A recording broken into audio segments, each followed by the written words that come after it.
Welcome to the good, the bad, and the sequel Q&A. My name's Doug. So the next sequel that we're going to be covering is one I've been thinking about for a long time. Return to Frogtown or Frogtown 2. It's free on YouTube.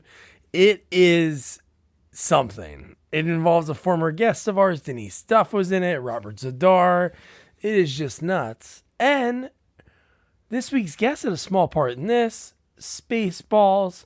Ton of other hit TV shows over the years, but we all know her, and I credit my sequel watching journey to her. USA Up All Night's Rhonda Shear. Rhonda Shear. Oh my God. I can't believe I had the opportunity to talk to her about her career, because I always knew her. Oh, she was in Spaceballs, and they'd see her come up in TV shows, or she played adult Kimmy Gibbler on Full House. And I'm like, oh my God, I'm Married with Children. Remember her growing up. Just putting the two and two together. Friday and Saturday nights, me and my buddy Tommy and Mike Wilson at sleepovers. We'd stay up way too late and we'd watch whatever Rhonda and Gilbert presented to us for so many years of our childhood. And then getting ready to talk to her, learning like growing up in Louisiana. She's like in politics, stand-up comedy, which I can see because she was so funny, like her off-the-cuff interviews she would do, or the stuff she did with WWF and WrestleMania. Just she's so quick, and now it makes perfect sense when she talks about her comedy background. There was just so much talk about with her. The fact that she's rebooting and bringing back USA Up All Night, which is kind of like right now. Like when we did this interview, it was in May. And we finally connected after a lot of like back and forth for a while. You know, the storm she was affected by that happened at the end of 2024. And finally we're chatting, and it should be coming out soon on her channel. So I put the links to everything. She does it all. She has like clothing. So you can find that at rhondashear.com. And also I'll link that. And her YouTube. So you make sure you go in there, subscribe, so you don't miss out on the reboot of USA Up All Night, which is so great. It was so fun because no matter what, you'd watch the movie if it stunk, if it was great, because her and Gilbert, like just the comedy in between when they were coming back from commercial breaks or going to commercials, the best. Rhonda, a doll. It was so cool to talk to her. So do me a favor before I start the interview. Please subscribe. Please like. Follow us on all social media at Sequels Only. And one sad note. My mom, the one that brought me into this world as a sequel, I was her sequel. My sister's older than me. She sadly passed away.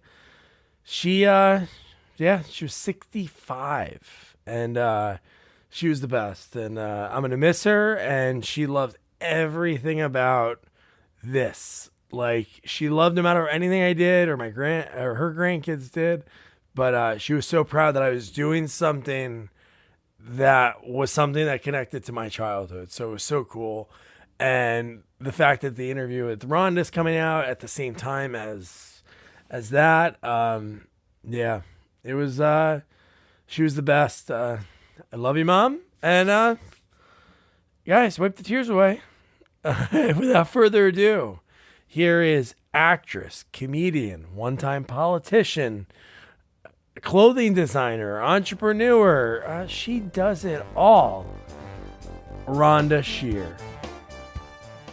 That's cool. Have you ever done just one thing? Because you always do so much, and it seems like even that space is all different types of things. It doesn't seem like my husband and I allow ourselves just to do one thing. Yeah, we just got back from FrankenCon over the weekend in Knoxville, and it was great. Oh, sweet. It's the first time I've done a convention in a long, long time, and I definitely want to do more of them, for sure. Yeah, because so many people, like, and it's so true, and I'm not just pulling your leg and saying this because I'm talking to you, but like you and Joe Bob with like Monster Vision, even on like a smaller scale of like dinner and a movie, like nowadays you don't have that, like, no matter what, I'm watching this movie. Unless you rented a movie like when I was a kid, you rent a movie and like they were expensive. So like no matter what, my dad was like, you're watching this movie. Same thing with watching like you on Friday and Saturday nights. It's like, even this movie stinks. You have these skits or you're in these unique Yeah, scenarios in between. It was definitely a lot of fun and definitely fueled loving films for not just me, a whole generation.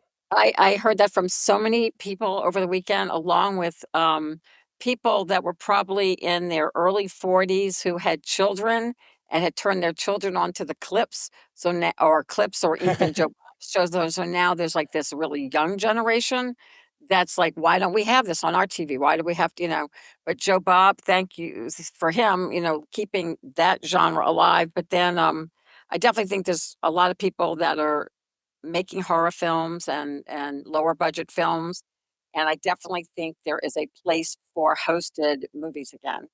And, back in our Yeah, day, it was totally. about making the people watch the commercials, that would pay the bills for USA Network, and so it was like, you Yeah. know, we would come on at the commercial break, so that's, that whatever they cut out of the film for either nudity or time was how long we ended up being on air.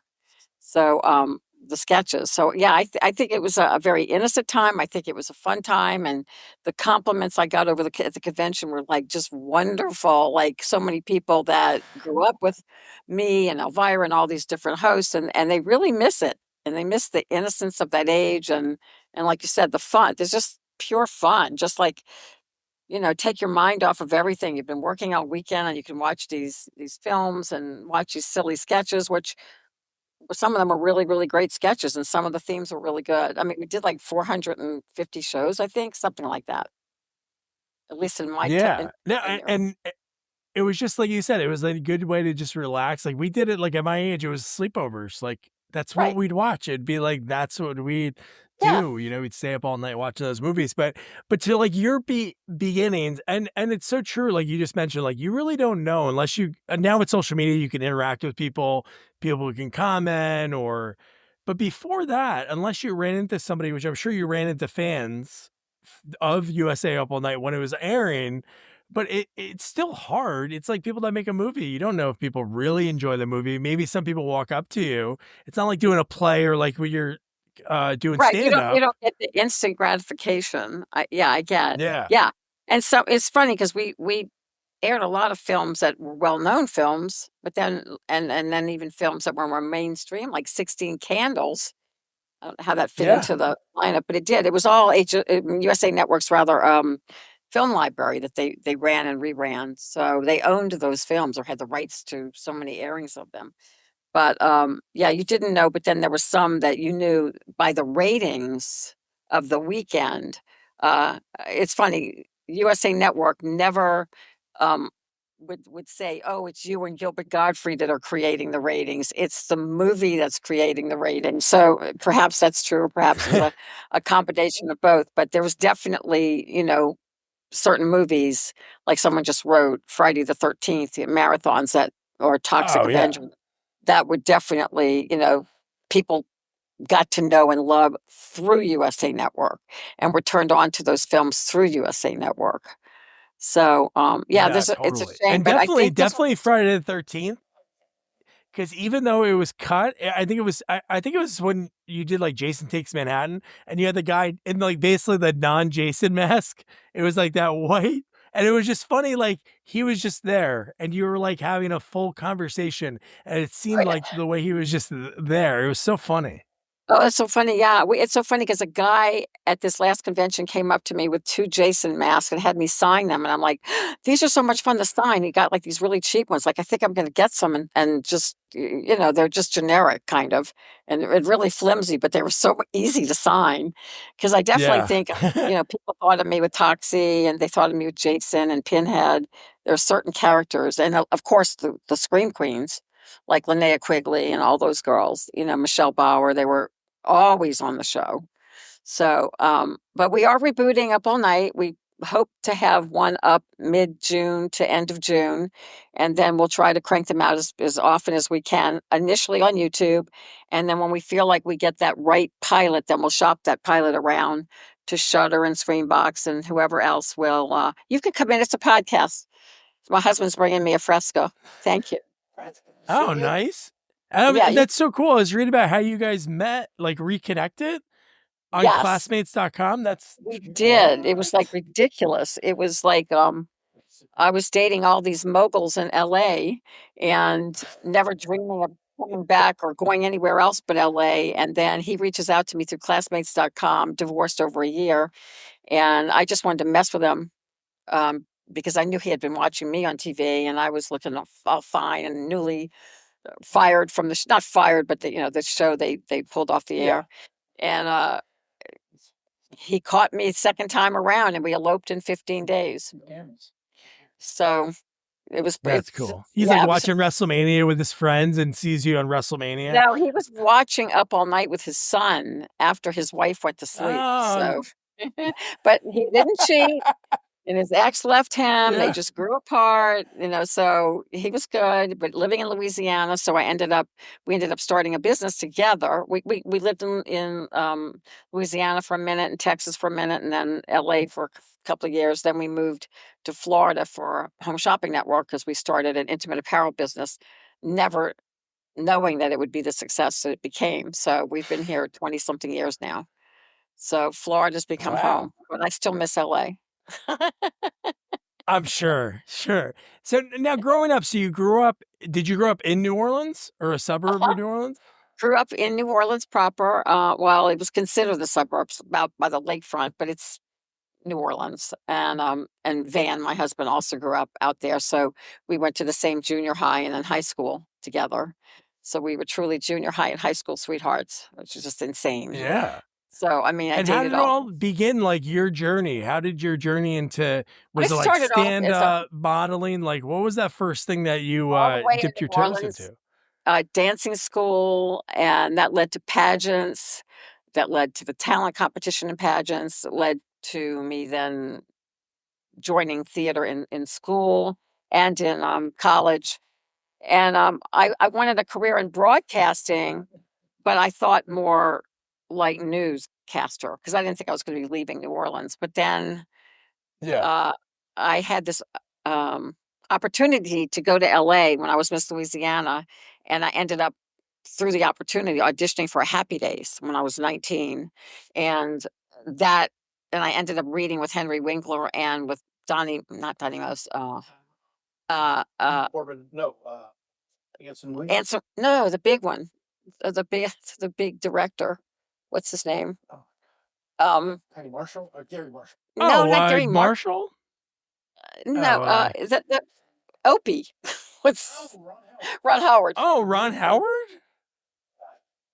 So I ended up reading at 19 years old out of nowhere with Ron Howard and Henry Winkler for part that I happened onto this situation through the people that were um, shooting this commercial for a jewelry line, and they were involved with casting. The wife was involved with casting Happy Days, and she said, "You're so pretty. You should come in and read this week." It was just this weird moment, and it would have been perfect if I would have gotten the role. I didn't get the role, but that did it.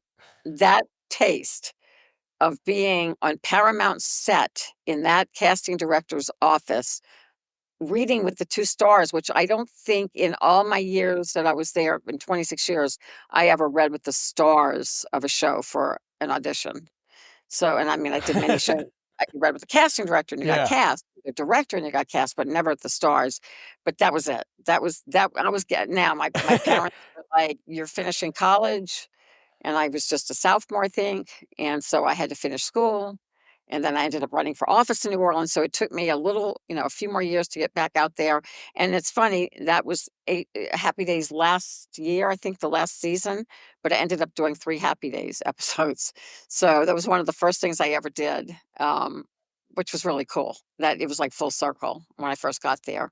Yeah. Did So you still keep contact with that same lady? So when you went back I out there when you were did, done? I did, and then, I started, I had well past my pageant days, not so much in age, but in like I had one Miss Louisiana, like several different Miss Louisiana titles. But when I got to LA, I didn't know what else to do to meet people because I didn't have any family there except enter pageants. I mean, I was looking for ways, how do you meet people? Yes, I got into some acting classes, but then I entered pageants and won Miss Hollywood and Miss Los Angeles Press Club.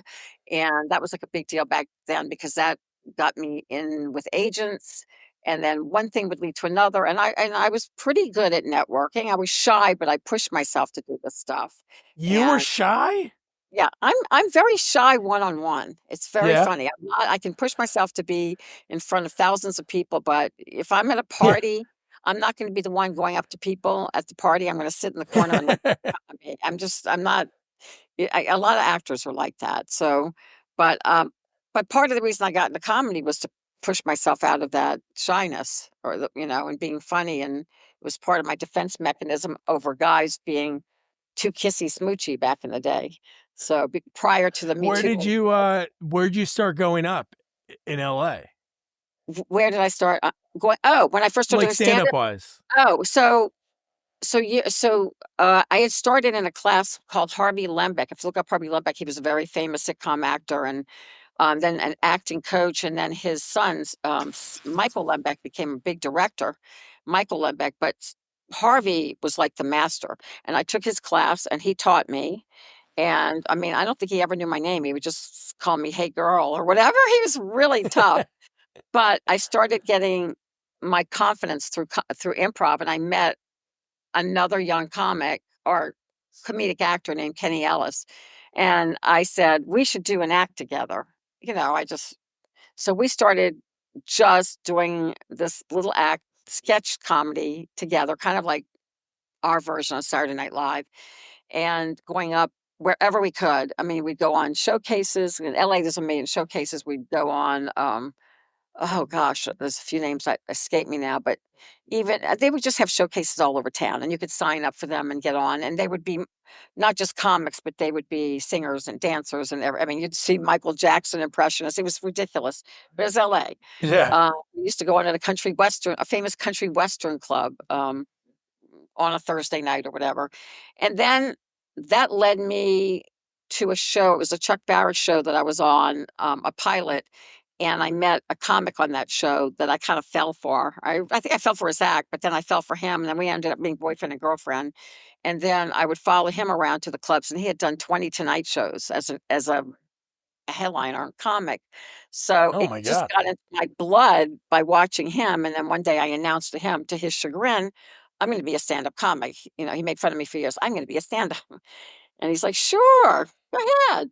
I'm not gonna follow you around. It took me a lifetime to get where I am. I'm not gonna, follow you for your 2 minutes on stage." And so I literally would sit in front of every club and wait for my 2 minutes and build it up to 5 minutes and build it up to 10 minutes and build it up to 15 till I started being able to MC, and then I started able to open, and then I middled, and then I headlined, and it was 10 years of that, and but the Wow. Laugh Factory was a home club, and the Comedy Store and the Improv had to work very hard to get into those clubs to be considered a regular for your $17 a set, but still, it was an honor to work, with those great people, not only the comics, but the people who owned those clubs at the time, and then because not that many females were doing stand-up when I was doing stand-up in the Yeah. early '80s, mid '80s, I started going to delis and all these different places and said, "Could you have a night where you would just,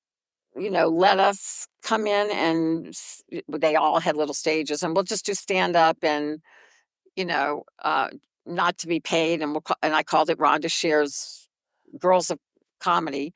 And basically I gave women stage time. Sometimes we'd have 2 people in the audience, sometimes we had 10, sometimes it was just the comics, but literally all of us bonded together and were able to at least get in front of an audience or a mic and stand up and start to do your thing.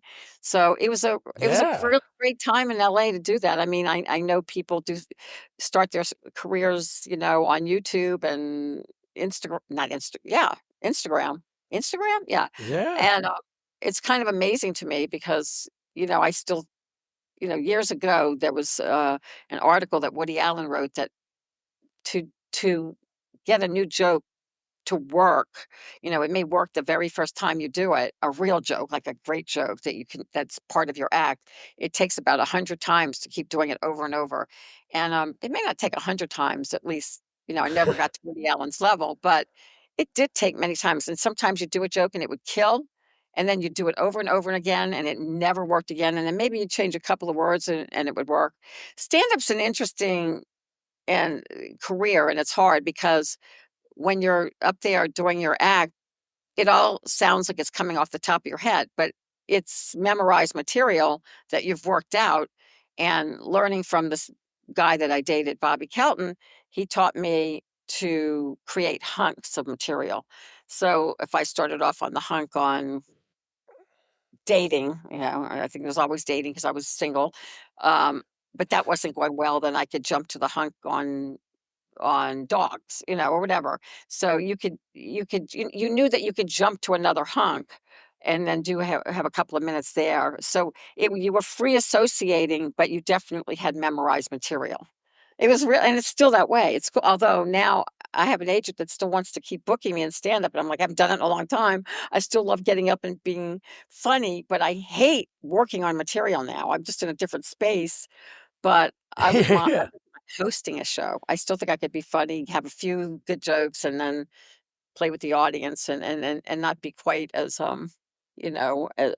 as studied as I was and well written, but I do like playing with the audience, but you can never just do that. You always have unless you're really great at it or you still have hunks that you go back to.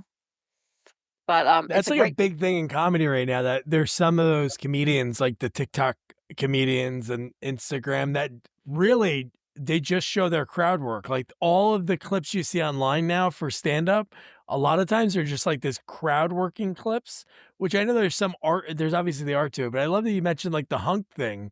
That's such like an old school, well, but like that's I'm really, sure people still do it nowadays, but that's what it is.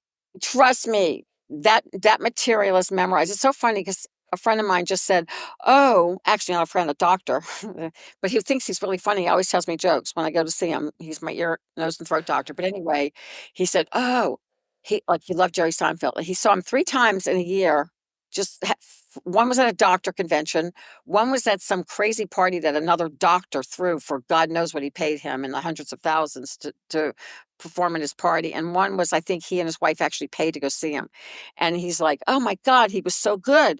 But then the second time I saw him, it was exactly the same material, and then the third I time I know. saw Yeah. him, it was exactly the same material, and I said, "Yeah, because he's a really good comic, so, yeah, he probably was mixing it around, but those are well-performed and well worked out hunks," and I recently worked in town a couple of months ago where this friend of mine from Home Shopping Network basically threw me on stage. He goes, "I just want you to come out. There's a bunch of comics coming out. It's just like we're just trying something at this club underneath a theater, and I just want you to tell stories. Nothing funny, just stories about HSM, whatever you want." So I got there, and all these local comics were really good, and a couple of them were not local, and they were doing material, not stories. And I was like, "Oh my god." So I quickly looked at my old act from a million years ago, pulled out a couple of old jokes in my head, played with the crowd in between, but they were an incredible crowd because they were there to laugh.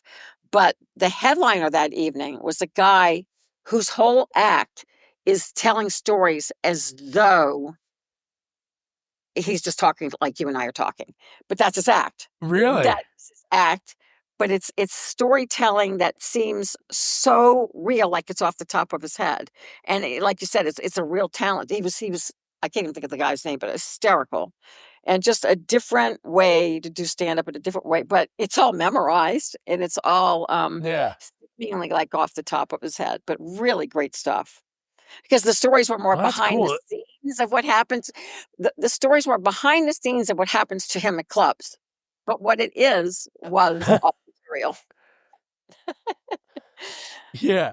No, but that's cool that even in the moment of you like learning and growing and doing this, you're like thinking about like, okay, the opportunities for other people. Cause like you're right. It was probably so hard for women to get stage time then. And again, things haven't really changed too It much in probably all of these well, years, you know?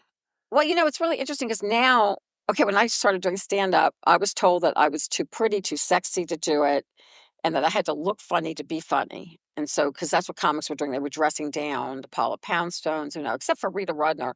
I mean, they came before me, but all these girls were dressing down. And so, it was right before I got All Night, but or some time before, years before, but I still dressed. It was kind of the Madonna years with those big petticoats and being very feminine. So I would go on stage and try to be myself, be like sexy, not to be sexy, but to be more feminine, made up, big Yeah. hair, the whole thing in the 80s. And I would have agents tell me, I don't know what to do with you. You're funny. You've got great presentation on stage. Your material's not there yet, but yeah, you've got the presence and but I don't know what to do with you because there was no one that fit into where I was. But I didn't take no for an answer. I kept going and going and going until finally I did headline and carved out my little niche. And then Jenny McCarthy, even though she wasn't a stand-up, credited me for allowing her to be funny on some of her first shows on MTV because back then you couldn't be Yeah. sexy and funny. It was not accepted. I mean, I got away with that with Up All Night, but people thought it was more sketchy. But you just couldn't be sexy and funny. It just didn't go in people's minds. So, but finally, Jenny McCarthy kind of broke that mold too. But she thanked me. She says, "Thank Yeah. you for coming before me and doing that." But yeah, being a female comic is really rough. But now I get a kick because I turn on some of these new comics, these females, and I don't know all their names, but they're hot, they're gorgeous, they're, like, buff, they're, wearing low-cut stuff, Yeah. short skirts, and I'm like, "Well, they earned it because they apparently had to keep doing it to get to that point where I was never able to really comfortably do that," you know? Yeah, but you gave other people opportunities, and then all during that same time, you're doing that, and you're working, and you're like every year or two, you're on every show, and you were on Carson. How'd you end up being on Carson? Well, I Through never was a guest of Carson's. I think I would have been a guest if Up All Night If Up All Night and he would have lasted it no, Up All Night was running. Cross, If yeah. he would have lasted another year, but he started to put on all of his friends in the last year because he knew he was finishing up. So Mhm. I did Larry King. I mean, I had a half an hour on Larry King, which was a huge big deal. So I was definitely publicists were getting me larger and larger talk shows, but I never got on Carson as a stand-up, but I was doing stand-up on a lot of other celebrity late night talk shows. So it was so Oh, cool. frustrating. No, it But has on here that it says actress in spoofs on Carson in '81. I yeah, know well, I did. IMDb's not I did 100%. do. I Oh, only okay, did cool. one. I did a Mighty Carson art player as Scarlett O'Hara to his Rhett Butler. Rhett Butler. So I only got a chance to work with him once, but it was great. And I got a chance to work with some really great older comics that when they were literally dying off when I got to LA, but had a chance to work with God, I don't even know if you know these people, but George Burns and Like Bob Buddy Hope, Hackett? Buddy Hackett, Milton Berle, um, Don Nice. Yeah, I Rickles. I interviewed Buddy's son. I talked to Sandy Hackett, which is pretty That's cool cool. because he did like I a spot on impression of his father. Like if you close your eyes when I was talking to him, it was insane how perfect it I knew was. Sandy Hackett, and Sandy used to run one of those Club in showcases. Vegas. Yeah, exactly. So I Yeah. worked that club. Um, and who else? Oh my God, you're bringing me back. I never worked with Tim Conway, but I worked with his son. No, but I got to work with a lot of. It was very, very, very cool time. I mean, I went out to LA like 80 in 1980. And so when you're there at that time, I mean, it was kind of the end of an era and the beginning of a new one, but I still had a chance to meet a lot of my idols, which was very cool. So, and to work with them. I mean, I got to work with Don Rickles and God, who else was in that? Don, not Don Knotts. Yeah, from Maxwell Smart. Oh my God. Oh Oh, God. why can't I think of his name? I Don. should He's a know that. Don too. Another Don. Sorry, you're catching me, my brain off guard. Um, And then the other girl, oh my gosh, she was famous on Mighty Carson Art Players too, the movie lady. She was in that who's passed away since then. But no, I had a chance to work with a lot of great people and yet, you never get over Hollywood. And I always kid and say Jennifer Coolidge got my job because she kept working at it and working at it and we're right around the same age. And she is now they don't call those roles bimbos, they call them she's quirky but Don Yeah. Adams. Thank you, Gene. Don Adams. So Don Adams, Don Rickles, the unknown comic who probably neither one of you know. You probably Murray No, Langston. I wouldn't know the unknown comic. He used to wear a paper bag over his head. He was known for his jokes, but he couldn't get arrested as a stand-up. And then, I mean, he still works. If you look up Murray Langston on Facebook, he's there. But he started wearing a paper bag and going on the Gong Show with Chuck Barris, and then he got known as the unknown comic. Really? Yeah, That's they awesome. did do an unknown comic movie. Yeah, and he still works. Oh, that's I cool. know I gotta look it Jackie the up. Joke Man. Yeah, I mean my comedy legs are pretty long into that world. So, but I think I wish I would have gotten to do Carson, and then Letterman and those guys like Leno knew me from the clubs. Like I would go up to do a set, Leno would follow me, because those clubs it didn't matter if you were headline or not, you got your time. So he knew of me, but Yeah. he just thought I was like this young, sexy girl. And so he liked me. It's really funny about Leno, though. A few years back, we won an award. My company won an award, Ernst and Young, for Entrepreneur of the Year in Florida. And so we went to the nationals. We were up for the national award. We didn't win it. Chobani Yogurt did, but they did very well. But Jay Leno has been emceeing the Ernst and Young Awards for years. So he was the MC that year, and I didn't get to go on stage because, I didn't win. So I'm like, I told my husband, I got to go see Leno. I'm going through the kitchen. He's like, what? I'm like, honey, I'm a comic. I know how to. He's in the kitchen, he's backstage looking at his notes, so I just walked like I knew where I was going so no one would say stop, and I got back there, and Jay, Rhonda, hugs and kisses, but he had to go back on stage, so I left, and not thinking, we got to say hello, and then literally about a week later, I'm standing in a grocery store, and I get a phone call from Jay, and I'm in the grocery aisle, and it's kinda loud, and he's like, Rhonda, I just want to tell you, I'm so proud of you.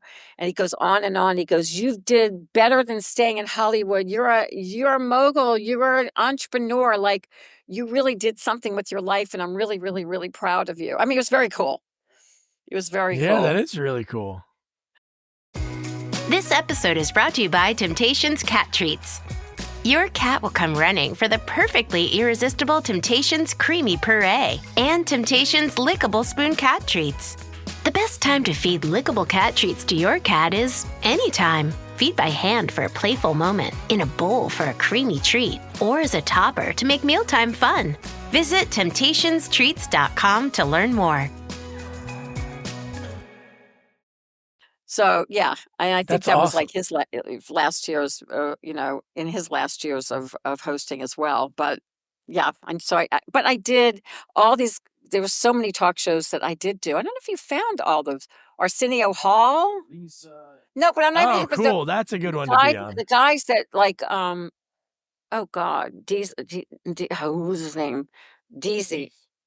He was like the big radio. Yeah, Rick Dees. Rick Dees Into the Night. Those were all big nighttime shows. I'm addressing Gene on this. Into the Night, Arsenio Hall, they all had talk shows, and I did stand up on those shows. You've got to find those. That's cool. Yeah, because I did a few of them. I can't remember them all now, but I would come out and do basically the same thing you would do on the Tonight Show, but it wasn't for Carson. But I did my set. It was very cool. Hey, you did it. That's awesome. And you're like, and like you said, you were able to work with all these and be able to meet all these like comedians of like of that era. But even like show wise, I think then it was like every show, because there were obviously a lot of shows, but there wasn't like a million channels and a million streaming services that we have No, now. But like no. every year, you're on like every hit show. Yeah, no, it was pretty amazing, and the '90s were amazing for me because I did all the talk shows, and I have a funny story. I can't pronounce his last name, but he's a huge comic now, Sebastian Maniscalco, Maniscalco, something like something that. like that. So my story with him is just a funny story. I was on Up All Night. I was still doing stand up, and every weekend I went to the Four Seasons Hotel, which was literally around the corner from where I lived, my apartment. And he was a waiter there. He was a young waiter, and he'd be like, I love comedy. He had the real Italian accent. I went, oh, Sebastian, you're the best. Could you get me some more wasabi peas, please? Because everybody in LA wants to be an actor. And yes, I'm Yeah, yeah. I'm always about, yes, do it. Follow your heart, follow your heart. He goes, oh, you're so funny. And I want to do what you're doing. Stand up is what I want to do. And I was like, and he was really young and a waiter. And man, he went off and did it. And it's like, I tried to reach out to him and never could. Who's the other, no, not, well, Joe Rogan, but who's the Asian guy that I love that I worked with him? He's done tons of TV now. And now he's on uh, the Masked Comic. No, the Masked Comic. Um, Ken Jeong? Ken Jeong. So I'm sorry, having brain Wow. farts today because I wasn't thinking about it. No. I'm in my business mode today. So Ken Jeong, my story with him is so good. So I was, let's see, I was middling and he was emceeing. Okay, so he was a brand new comic. He was still in med school because his parents were Korean, and they're like, you need to have something to fall back on. So you have to go to med school. They were very strict with him. You have to marry a Korean girl. And he was very, into his background and who he was and loved his parents. So he was in med school. And this was in Lake Tahoe. I'm trying to remember the club now. The improv in Lake Tahoe. And so anyway, I was the middle act. He was the opening act. And then there was a headliner. I can't remember who the headliner was. But I hung out with Ken every night for a week. As a matter of fact, we worked 2 weeks up there together. We ended up working. But I'm a hypochondriac, and I still am to this day. I had him examining me between shows, listening to my heart, feeling my pulse. I mean, and I was giving him all my symptoms of whatever I thought I had at the time. And he was good. He was like a really good he was going to be a great little doctor. And he told me the whole story with his parents. And we just had the best time. But I looked at him as an opening act. I mean, that's your MC, your opening act. He was so funny and so naturally good. And I said, man, this kid's going to make it. But he's going to be a doctor. He's never going to stick with stand up. Like, how could you stick with Yeah. stand up if you're going to be a doctor? And then look what happened to his career, the films and then where he is now. And I've tried to reach out to him. I Like The never was able to Hangover. get what? Like The Hangover, when he did that That's movie, what that started. I think was that's what it. started. Because I think Well, it he might have could been do on Community already or at the same time, but those two things, and then now look, like you just said, Then he had his own sitcom for a minute or two, but he's definitely a really good actor. I mean, he and did he all was a these great, doctor. You could and tell he's his a doctor. parents, I was a doctor because he had Dr. Ken for a couple seasons. But he did marry a gal, a beautiful Korean gal, and they did have kids. And then the wife went through some illness, which is really sad, but she's fine. But I've heard him talk about, I think she might have had breast cancer or a cancer, if not breast. And he talks about his journey with her. So apparently everything worked out right. Being a doctor, being a comic, bringing joy, they say laughter is the best medicine. So yeah, I've had so those are my, younger stories with the younger comedians that went on and did it. And then of course I've got, stories. I'll tell you what you have to listen for and tell your listeners your viewers and listeners Yeah. to listen to is my podcast, which is one of the dirtiest podcasts with Gilbert Gottfried. God bless him.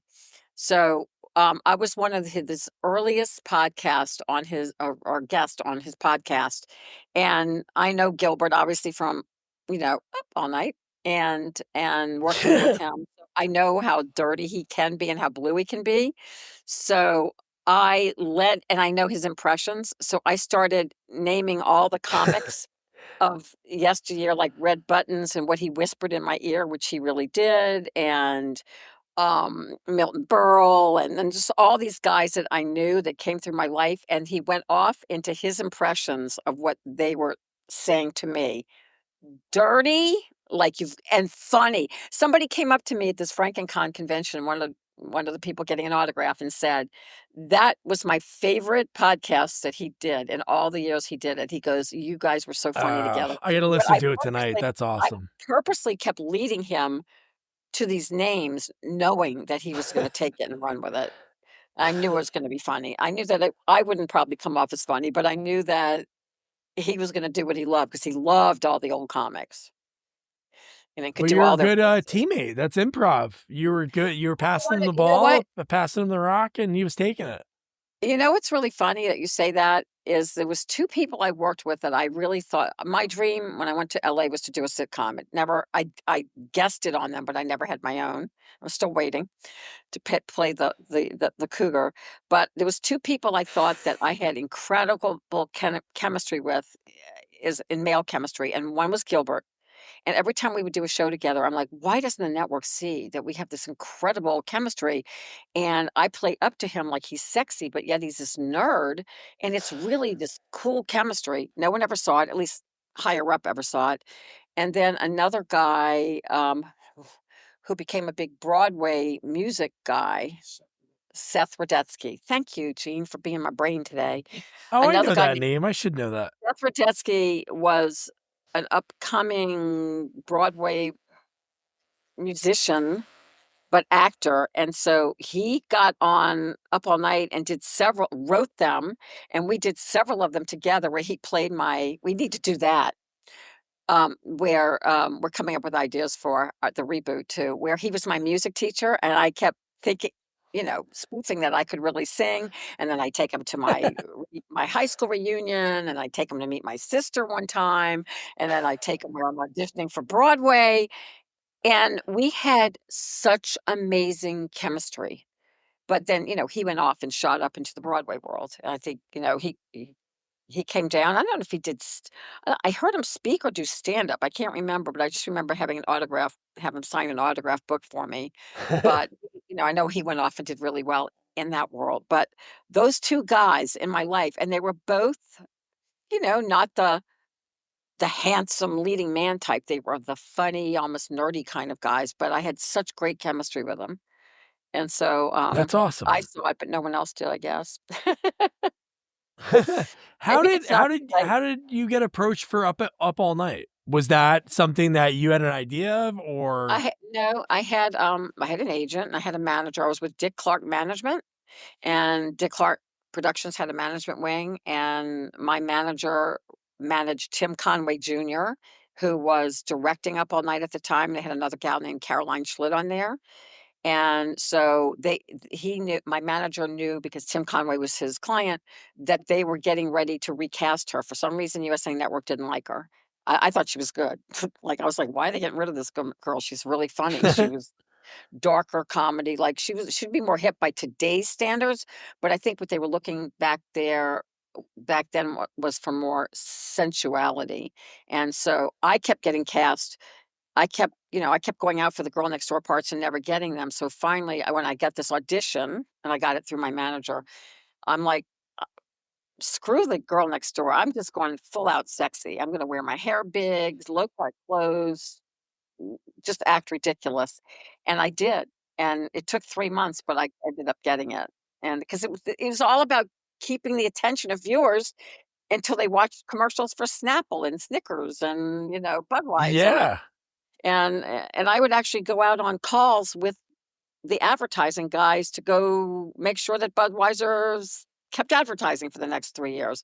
It was just an insane time where things were looser. And Kay Koplikis, who was the CEO of USA Network, she started the network and came from what's the big venue in New York? Oh my God. You, yeah, what'd you just say? Not Carnegie Hall. No, no, keep going. Name another one. Anyway, you can look up Kate Koplovitz and see where she came from. It'll come up. And she started USA Network. They call her the mother of basic cable. And she had to approve hiring me, and she did. And when I got that Ernst and Young, she was like, reached out also and was like, "Oh my God, I'm so proud of you." Because anybody who That's breaks away from the amazing. industry, I think they get very excited that you've chosen something else as well. But now, full circle. I don't know if I told you, I worked in a movie a couple of years ago, which is out, called The Throwback. I just did another film called The Big Game. It's with Joel Murray, who's Bill Murray's brother, Oh, and nice. Amy Yasbeth, who is John Ritter's wife, was John's Yes, yeah. wife. And it was a really good film, really a lot of working actors in it. And it's called The Big Game, and it comes out next year. And I think it's going to win some awards at film festivals. It's really this dark comedy. And I have this wonderful kissing scene with a younger man. It's fabulous, but it's funny. I mean, it's a very funny it is a funny movie. But it's done very straight and a lot of awkward pauses. So it's interesting how the director saw it, young director, made locally, but it wasn't I was the only person that lived in Florida that worked in the film. So I have that and we're rebooting Up All Night and then I'm getting ready to start a podcast on the 23rd called Rhonda at Night and it's going to be everything. I'll have people like you on. I'll have movie directors on. I'll have Linnea Quigley on. I'll have all female topics about health, self love. It's going to be a little bit of everything, but very open and fun and funny, hopefully. But it will also be informative too. Um, so that I'm excited about, and just getting back into acting, which has just kind of come around because people who are directing now knew me when they were growing up, so they're like, "Oh, I wonder if Rhonda would do this part." So it's kind of fun. Yeah. So while you're doing that, like, so again, you're doing the stand up, you're doing acting, you have Up All Night. How did you, in your time, because there's not much time at then, how did you end up like getting into like clothing and lingerie, and how did that come That to was be? called it's so funny 'cause banks through the years have asked my husband and I what was our business plan, and we literally say survival. So my husband and I were and it's true. My husband and I, he was living in Louisiana when we got married, and I was living in LA, and I had done very well financially, but went through all my money because 'cause I'm a horrible person with money, horrible with money, I should say.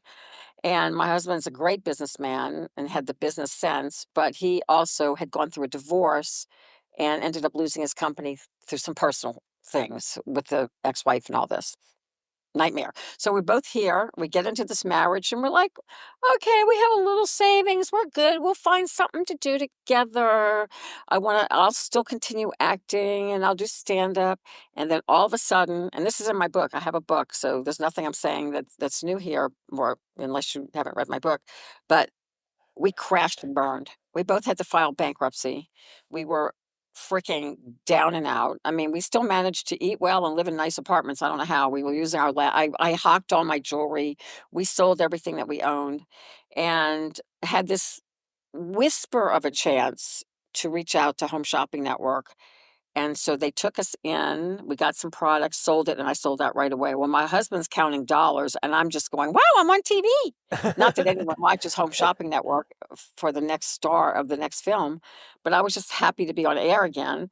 And he's counting how much we're making in these short minutes because HSN goes by dollars per minute, not by ratings.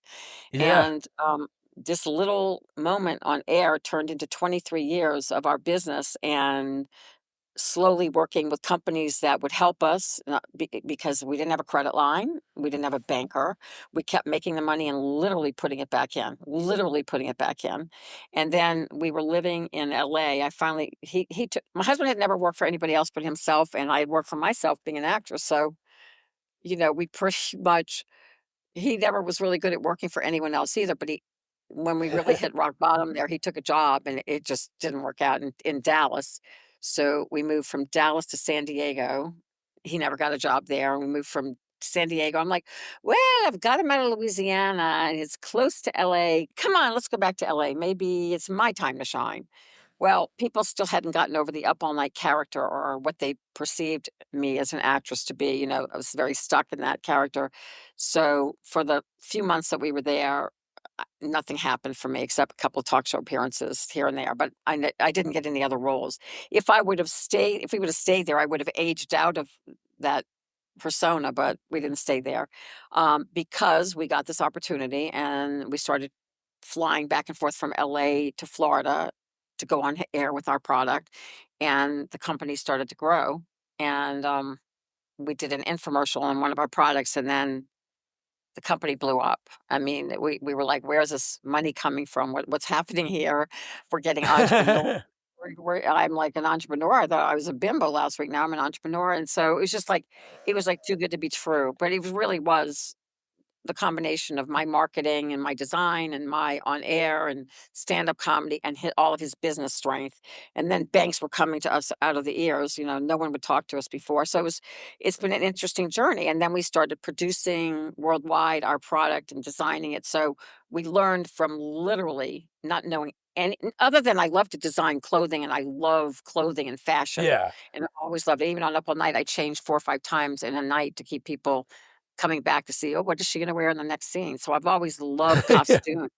So it wasn't a hard jump for me to make into that intimate world because I spent a lot of time in intimates on Up All Night and also designing costumes and working with costumers. So my love of fashion, that wasn't hard to do. The hardest thing was being on the air for 23 years on HSN and going live at 2 in the morning, 3 in the morning, 4 in the morning, because it's a live shopping network. So it's grueling, even though I love my line and what it stands for, it's grueling time on air. And it's not like acting and doing stand up.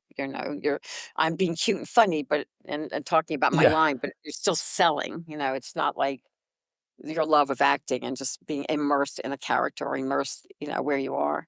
So it's fun for me to go full circle now and get back into acting, even though it's obviously I'm not doing it all the time. But now that we have Yeah. this studio and we will be able to create for other people, and then we can create Up All Night, and maybe so that'll spin off into something else. And then we will create for our product line because obviously everything is social media and um, content. So we can obviously create a lot of content for myself along with other people. And I think it's just a perfect timing. And I don't know why I don't want to retire or my husband at my age, but I don't feel like I'm any different in age than I was during Up All Night. So, I mean, and I was definitely energized at this convention last week with all the fans. It's like, I forgot what that was like. And I know people do these conventions and these cons like every week. I definitely want to do more, but I need to do them in the world that will know me. I can't get lost like in a big one where it's so many, huge actors. I have to do ones that are relatable to, the kind of films that we show, the horror ones. And, there's definitely a lot of those weekly as well. But, I don't want to do one every week, but Yeah. Oh no, there definitely are. They're all the time. But no, I helped an actor. He's been in a million things. This guy, Larry Hankin. He's 85. He has more passion than like just how he'll randomly call me and if I don't answer it or if it's late because he's in LA and I'm in Jersey, he'll leave me a voicemail and be like, "Oh, I got a great idea another book." And I'm like, wow, at 85, like he is just I think that's what keeps you so going. hungry. Yeah. But that's a great word. And I'm still hungry and I still have dreams that wake me up about achieving. And it's like, shouldn't I just be having dreams about laying on the couch or, having caviar Yeah. and champagne? But that's not. I dream about creating. Like it's Yeah, Larry really just went up and did stand up again for the first time and like he was tea. doing it way back in the day. Like he was opening up for Miles Davis, which is cool, me helping him with this book, which I didn't even know how to do. But I'm like, Wow. oh, I know him from Seinfeld and Friends, like these little parts, or he's in Home Alone or Armed and Dangerous, like a ton of credits. But I wouldn't have known he was doing stand up, and I wouldn't even known stand ups used to open up for bands. Like he opened up for Lovin' Spoonful, and they were like razzing him because he was doing like religious jokes, and they were at a religious university, and the students were taking the arms off the chairs, throwing up in the stage, but just these insane stories, like, Oh, and you're like, I've wow, got this I've is got all those kind of nuts. stories, and university stories seem to be the funniest one, but, oh my god, I so relate to all of that. I so relate, and I opened for, Johnny Rivers, who you probably don't know, The Temptations, Oh, okay. Smokey Robinson. So, I had this wonderful run of Vegas acts and, that I was opening for, and that was fun because back then when you open, I don't know how it is now, but when you open for an act, they treated you like gold.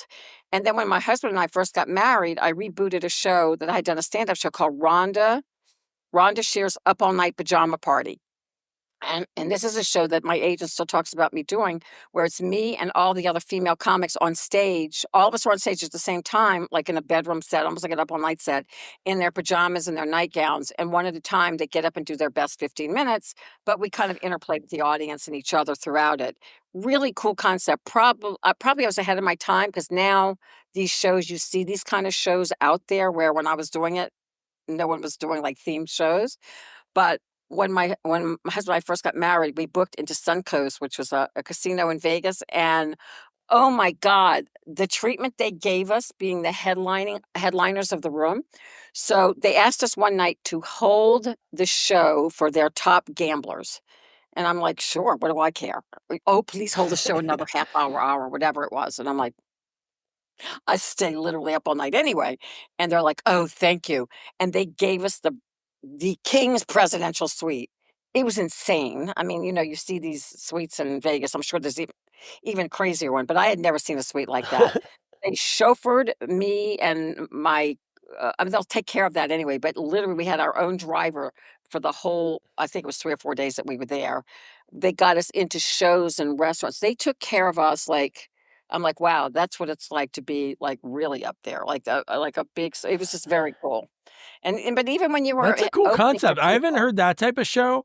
Well, I was living in Portland, Oregon for a few years, so they had a fun comedy community and like improv I was yeah, doing. Portland, yeah. But they had one, it was like spot the person who's not stoned. So they'd have like Ah, 5 stand-ups go up and one person wouldn't be high. And you had to like, I think at the end, like vote. Obviously, it was funny wait, because the one the time, audience, huh? wait, the audience was voting on the comics who wasn't stoned. They were trying to guess who wasn't stoned, which is sometimes it was easy to do because you'd have comedians that were going that didn't really smoke that much and they would get really high and they'd be like tripping over the words. But it was like a cool, like experimental That's so comedy, funny. which is neat. It kind of like what you were doing is something like you're not just going for stand up, which is going to be funny, but it's like this whole like different world. Are you listening to that, Gene? That's so funny. That's so funny. I mean, Gene loves comedy too. He's my producer here, who's with me today, um, who's Yeah. helping me produce all these wonderful things that we're getting ready to do. But yeah, that's great. That's hysterical. Yeah, Portland's got a very healthy comedy community. So does the East Coast of Florida. And I Oh, haven't that's really, cool.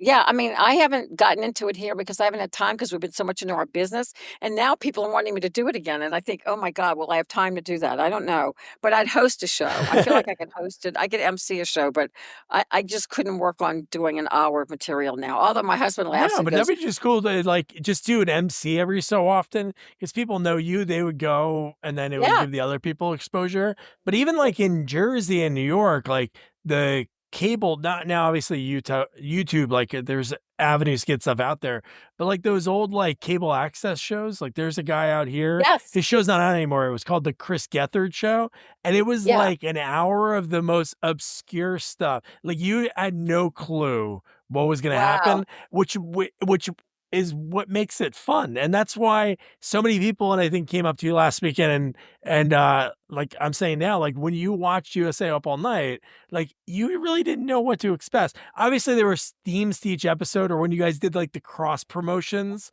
Like I Right, remember I right. interviewed Vanessa Angel, so I was like trying to watch Yeah. all of her old stuff, and you guys had Oh, the wow. Weird Science crew on the one night. Yes. Yes, yes. Well, I was on Weird Science once. So they did this wonderful cross promotions. Oh Oh, my God, she cool. was so adorable. Is she still acting or whatever happened to her? She Yeah, no, she's still acting. Yeah. good, good. Yeah, yeah. I did Weird Science and then they had me on an episode of Duckman. I wasn't a duck, I was Rhonda. I wasn't a duck though. I was myself. Yeah, no, it just has your name on here. Yeah. You were Married with Children, Spaceballs. So you were in like so many different cool things over the And you know years. what? So many people know me from Spaceballs, and it was one line. Um, but it was an incredible experience, and people at the convention were coming up with Spaceball, posters, and it's amazing what people have as memorabilia. It's just Yeah. what they keep for people to sign. No, I've done a lot. I've had a very eclectic career. It was always hard for me to say no. So a lot of talk shows. Comedy's my favorite. I love comedy, and if I had one thing that I could do right now and say, wow, if you could do anything you want in the world of entertainment other than my bra and panty line, I would say a sitcom. I still think that I would, because doing a sitcom, it's like you start on a Monday and you have a table read with the cast, and then Tuesday you get up and you start to block it, and Wednesday you're rehearsing it and trying to get rid of the book, and then Thursday you're off book and you're really rehearsing it, and Friday you tape it. So it's like a little mini play every week. And then you're in front of Yeah. a live audience with 3 cameras, and it's just there was something about that genre that just was it was everything I loved. It was live, or it felt live, even though it was obviously, they taped 2 shows, one in the morning and one at night, and even though they taped both, they 2 takes, they would take the best of and edit those. It still had that live feeling because you still got the laughs from an audience, from the jokes. I don't know, it's just the coolest to me of anything Yeah. What I've were ever some of the done. ones that were like the hot crowds? Because you always hear the stories of whenever you watch documentaries on, like, especially Rob Williams, like Mork and Mindy was like the place to go. But I'm sure like Married with Children, that was in front of a live studio Married audience, with right? Children was a killer audience, and Yeah. Happy Days was good. Yeah, I mean, well, they do have warm-up comics in all of these, and so they Yeah. have a comic but no doubt, Married with Children was a really funny show, and from what I remember, especially when I made my entrance on that show, and when I made my entrance on Full House when I was playing the kid grown up, Yes. The Kimmy adult Gibbler. Kimmy Gibbler.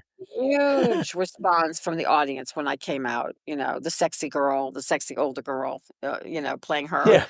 And I was on their podcast, their Fuller House podcast recently. I think Oh, podcasts are that's just neat. wonderful. I do. I think they're down. Do you do radio? And do you come from a radio background? Because you're very good. No.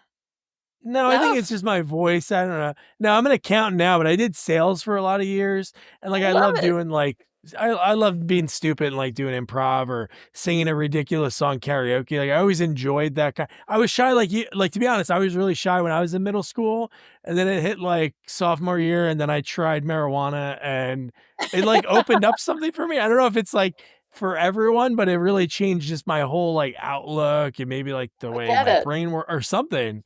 But No, no, no, I don't know. no. Yeah. You were just being able to be freer. No, that's cool, and especially Yeah. with accounting, and it's funny you said accounting is where, we've had such trouble in that area in my business, and we finally just got an accountant. I don't know the software that we use, it's not my world.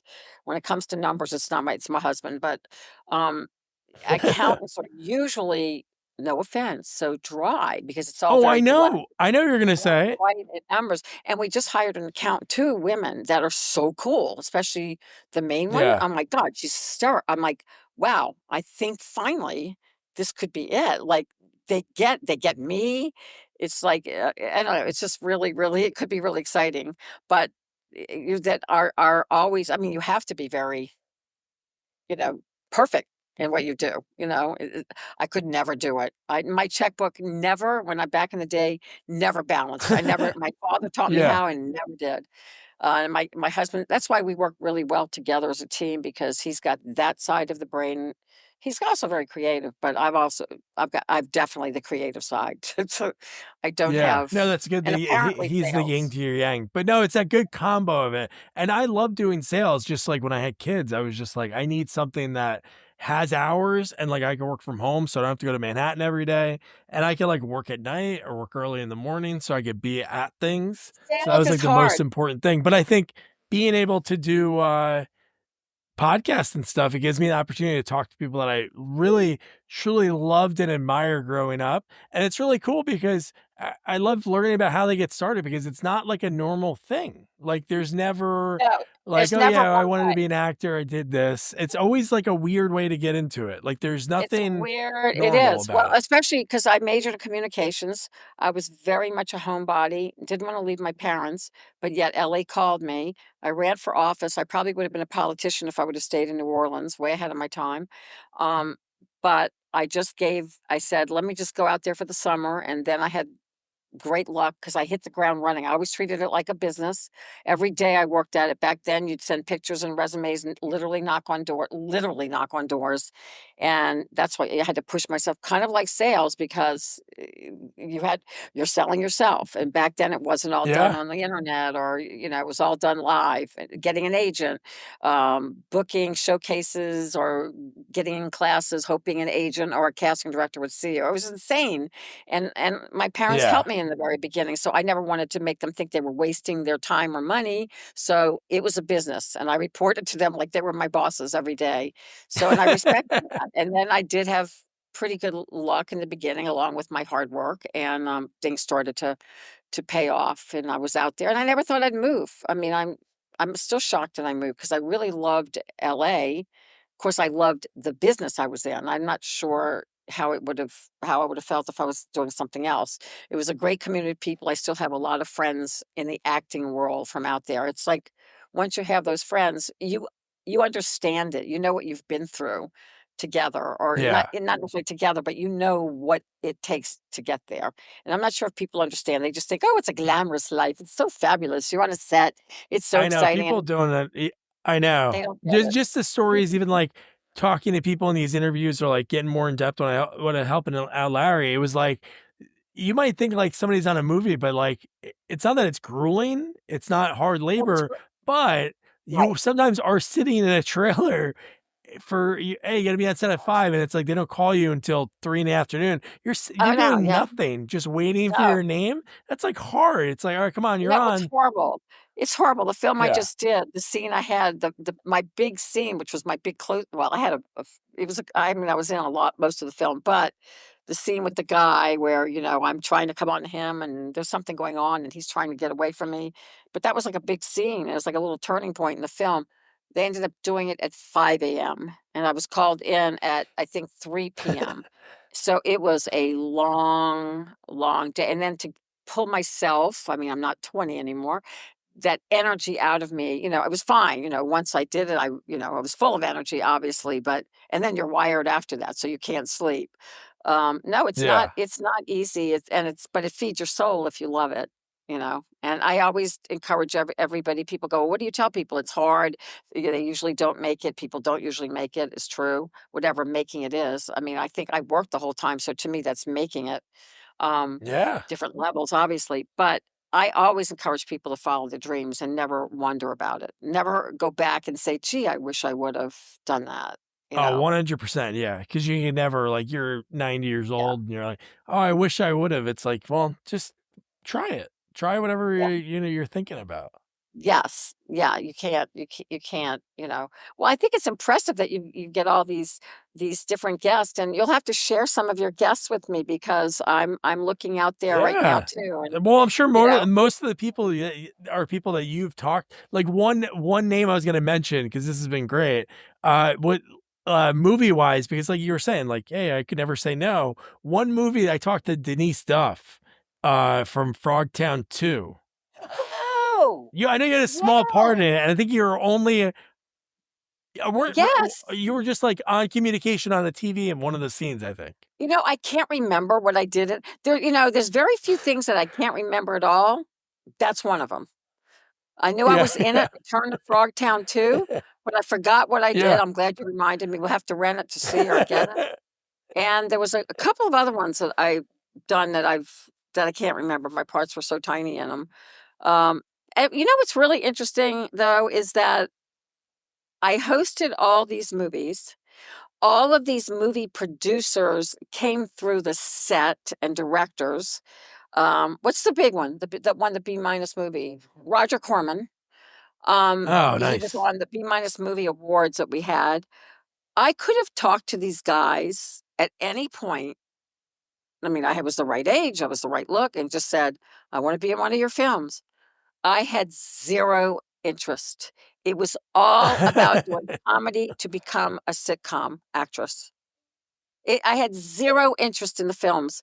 I used to think, oh, these girls are not putting them down. Not. I don't mean it that way, Yeah, but yeah. they're doing the horror films. I don't want to do a horror film. I want to be on a sitcom.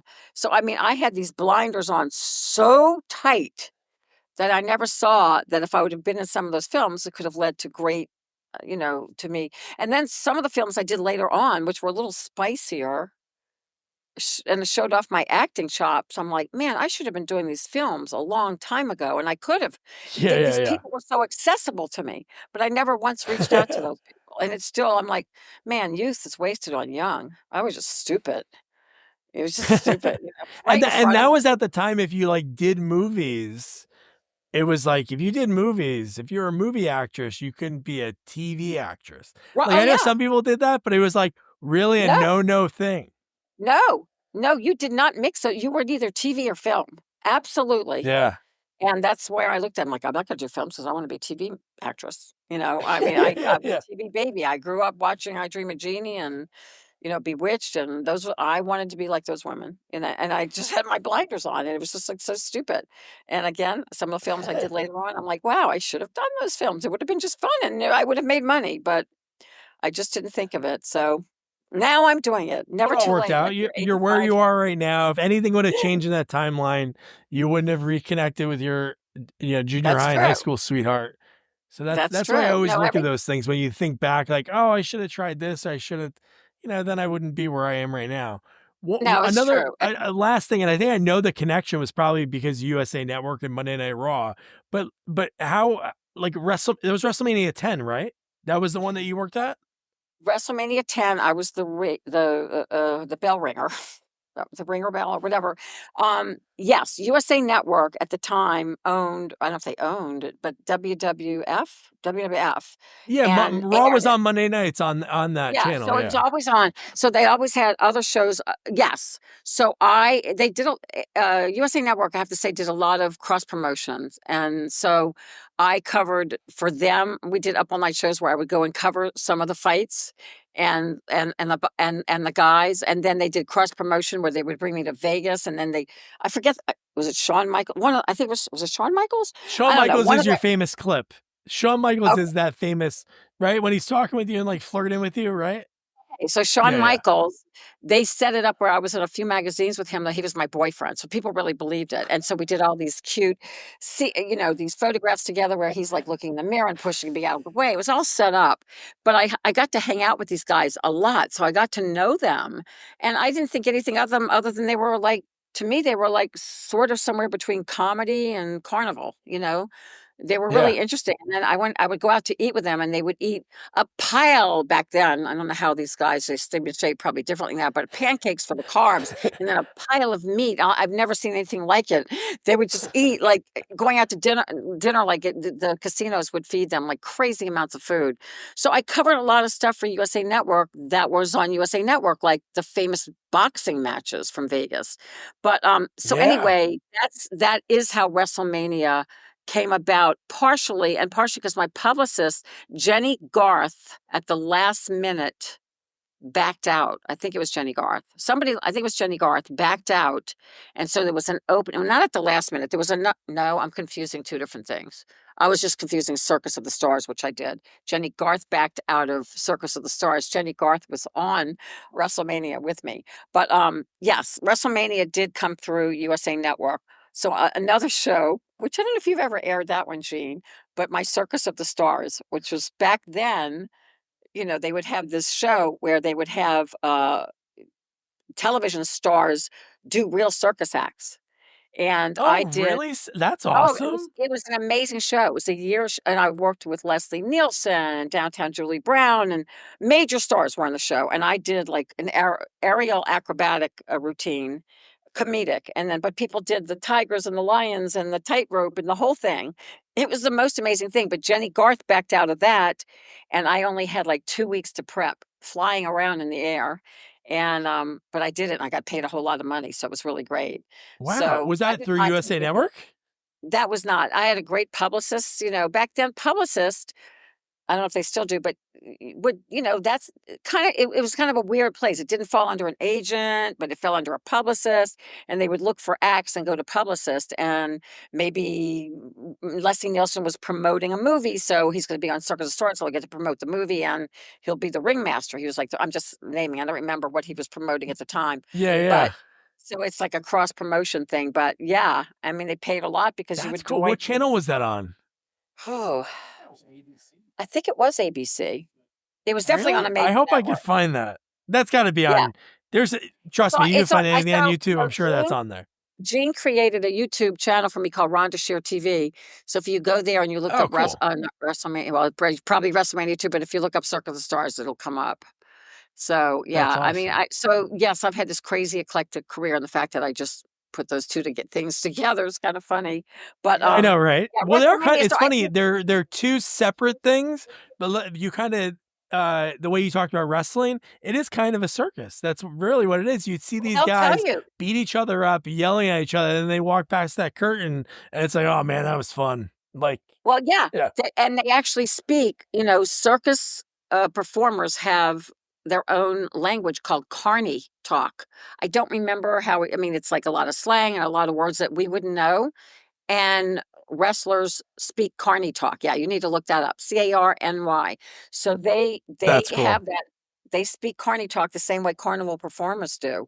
So they do have their own very tight knit community. And what's very interesting is that Tampa Bay, where I live now, was where wrestling started, literally. And a lot of the wrestlers still lived here. Randy Savage, I mean, he passed away a few years ago, but Oh he yeah, lived here. Hulk still lives here. So it's a very interesting community that it started here. But wrestling, I still have wrestling fans. They cross over to the scary movies. And then I have wrestlers that l- that like me, that watched me growing up. So this guy named Rick Nemeth, I don't know if you know Rick Nemeth, but he's apparently I a know the huge. name if I looked it up. He's somebody that we want to get for one of our first shows. He's like, I'll do anything for you, Rhonda, but he's huge and he's very That's handsome. awesome.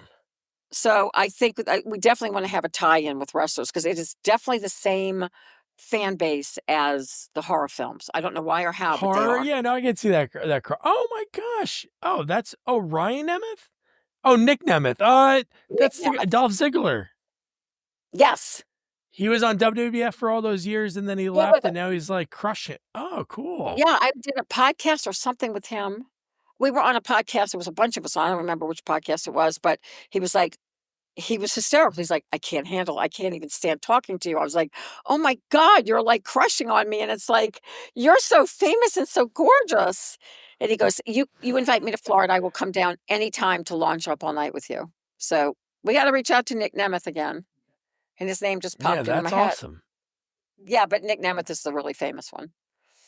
The other one was given to you by that creepy lady. Real Rhonda, this has been creepy. awesome, and I'm so happy that we got to connect. And Sitting here, do you have any thank you. idea of Sorry what movies, like, how? Oh, don't worry about it. Do you know, like, the process of like picking the movies? I'm sure there's probably some that you can use that you don't have to pay anything for, right? I'm sure. That's what we're going to try to do initially. So we connected with a Yeah. lot of people, even at the convention, that are filmmakers that are going Oh, to cool. let us. Then Richard Gabai, who did Party Nerds 1 and 2 and a couple of other films, he's an actor, producer, director. He's going to come on, be on the show, be on set with me. He's going to let us do Party Nerds, which is a fan favorite from back in the day. We keep Cool. connecting with young filmmakers. So that's exactly what we're trying to do. Even if we have to put together some shorts to do it, we will create. So we want to do a few things. We want to help young filmmakers that maybe are not haven't been able to get their stuff out there yet, help them. And then also by other people. Maybe there are products already on Netflix or something, but it also just helps promote it even that much more so. So Yeah. according to when I was on Joe Bob Briggs' show a few months back, his producer and director said it's a nightmare to get films. In the meantime, we haven't so far. I mean, of course, we're not into the hundreds of films yet. We're only, we're only going to do one film per show, as USA did two Yeah. films. But we haven't had any problems yet. But maybe because it's a new world where all these young filmmakers are making these films on shoestring budgets, and and I think that way I can go back and delve into my past. Like I did a film called Prison a Go-Go that's really a cute film. And I just told Gene today, I said, we got to see if we can get the rights to air that. Because a lot of people, Yeah. they've moved Yeah. on, they don't care. It's not owned by anybody else right now. And so it's a little lag work for us in the beginning, but it's okay. So if Yeah, you hear since of anything Up All Night was done, there's a ton of Howling movies. There's more Howling movies that were made. And I think they're on to like the 30th Amityville. So you have a lot right. of ones out there. Yeah. So if you just seriously, if you hear anything, Doug, in your travels, or any young filmmakers or anybody that would like to either Yeah, be no, on what as I'll an do is actor, yeah, I'll please put reach obviously out. your information, your book, everything into the episode notes so people can check it out, and then on Okay. our website. But Rhonda, this has been really Thank- like you are beside. It's you, uh, Joe Bob Monster Vision, and then this guy that owned this video store where I grew up in South Plainfield, New Jersey, because he used to let me rent R-rated movies when I was like 10, like all the horror movies. That's so Are funny. just such a reason that, again, I was still a kid. It's like, it's so funny. There's like, oh, you know, a lot of movies and stuff, but I always played sports. I did all that stuff, went out, but I just loved films. And it was such a cool thing for me and my buddy You are Tommy not for alone. those sleepovers. If you heard all these people, what I brought all bet. these people together for a convention, it's really funny because I thought, well, it's just going to be nerds, right? Or I know my fan base. Yeah. There's so many different walks of life, and doctors and engineers and nerds and everything, and women, and it's their hobby, their sport. It's just like people like fishing. This is their thing. They love the conventions. They grew up with the movies, and this is their release. And it's Yep. harmless, and it's so cool. And it makes me really want to do more of those, to reach out to fans, because it's a very special group of people that I got to meet. These two people a couple drove from Cincinnati. Wait, hand me those really quick. I'll hold them up. The last thing. These people, thank you. These people drove from Cincinnati and made this artwork. I don't know if you can see it. It's up all night Oh, yeah, you artwork. can see that's Presented me with these amazing. original artwork of T-shirts and then sent us the files so we could use them. The loveliest, sweetest couple that drove just to meet me. It was like it broke my heart. I mean, like it made me so happy, and I'm like, wow, that's such an honor. Like I don't take that Yeah. lightly that someone would do that. I don't go, oh, just a fan. No, I don't, or just a weirdo. I know, like it's someone's life that they drove there. It's a big deal. Yeah. No, I'm that's very humbled awesome. by that. Well, that's awesome. Well, you deserve everything. Well, thank Yeah. you, honey. Well, you'll have to come visit on our show too, as the movie as Yeah. expert, because Well, yeah. No, no, I I mean it. know. I'm happy. I'm happy that you're that it's gonna come back. I think it's like you said. I think it's such a perfect time because it gives people an opportunity, like the people that you're gonna give an opportunity to. People are watching it for you and your entertainment. And then at the same time, you have a movie. Yes, You know? exactly. And then we'll make it informative. And of course, I'm going to put sexy girls on the set. I'm not going to try to be the girl that I was so many years ago, but I'm going to have my cute little sexy models and my hot little models and my hot guys. I'm going to do all of that as well. And it's going to be a really fun show. And I mean, it will have evolved with me, although there'll be some Rhonda isms, of course. And I'll be teaching Yeah. my young audience some things from the 90s, even though everyone thinks I was the 80s. I was on from 91 to 98. Same thing. Uh, Same thing. We'll stay in touch. yeah. Thank you, Rhonda. Have a great rest of your night. Nice to meet you guys. Thank you so much. I appreciate it. Rhonda had some great stories. I always loved the fact that she always stood up for not the voiceless, but the people have don't have the opportunity to break through. Like she said, like, oh, beautiful women can't do comedy. It's different now. Back then, it was like that sort of stereotype. But no, it's like comedians used to always wear suits. There's like these different takes on things throughout the eras. But the fact that she stood up and say, "Hey, can we take over your deli for the night and just do like all women stand up?" And the fact that her Up All Night, which wants to reboot, obviously have some films that folks know that she can get rights to, but also like independent filmmakers, like, "Hey, we'll show your movie. We'll have fun with it in between the commercials, but hey, this would be a cool opportunity for you." So, yeah, it was quite the honor to talk to Rhonda. Love her so much. Like, even, man, you can watch the unedited interview, the video interview, and you just see how, like, this is amazing. She's like asking me, like, oh, you have to connect me to some people. I'm like, oh my God, you've had everybody on your show over the years, all the screen queens, like she mentioned. Oh my God. Like, man, I love to talk to them, but no, I would do anything to help Rhonda. Honestly, I know I credit her for me loving all films because there are so many movies. I remember that's the first time I saw Jason Takes Manhattan, and you guys know how much I love Jason Takes Manhattan. So that's it. I'll shut my yapper. Thank you, Rhonda, and Yeah, so your homework, Return to Frogtown or Frogtown 2. It's got the Chin, Robert Zadar. It's got Denise Duff, and it has Rhonda Shear, which I hope she's going to be back for Spaceballs 2 because Tim Russ is back. Tim Russ is back, former guest. We ain't found shit. He's confirmed online that he's going to be back in it. So I hope that's true because that would be awesome. And yeah, so don't forget to review, rate, share our podcast. Follow us on all social media at Sequels Only. And don't forget to check out our website, sequelsonly.com.